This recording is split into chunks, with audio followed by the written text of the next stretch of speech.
N'est-ce pas étrange, n'est-ce pas extraordinaire qu'une première ministre de la République française soit obligée de demander à ce que la justice fasse son taf? Un chef d'État, un ensemble de ministres, sur les 2 derniers quinquennats, ont braqué toute la population française et ils sont tous devenus amnésiques. Politique et géométrie variable selon le pote du gouvernement qui est accusé.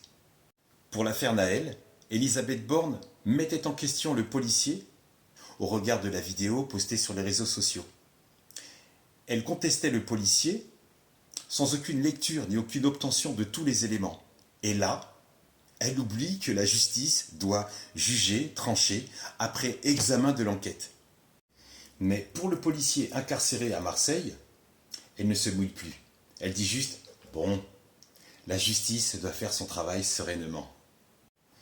Question: est-ce que la justice a opéré conformément à la loi en plaçant le policier en détention provisoire? Si c'est non, on peut s'interroger, parce que ça voudrait dire que la justice n'aurait peut-être pas respecté la loi. Par contre, si c'est oui, certains pensent que la loi n'aurait pas dû être administrée à ce policier. Ça revient à dire que certains citoyens sont au-delà des lois. Certains citoyens ne se plient pas à la loi et ils seraient libres de faire ce qu'ils souhaitent. Et là, ça devient très bizarre. Autre question.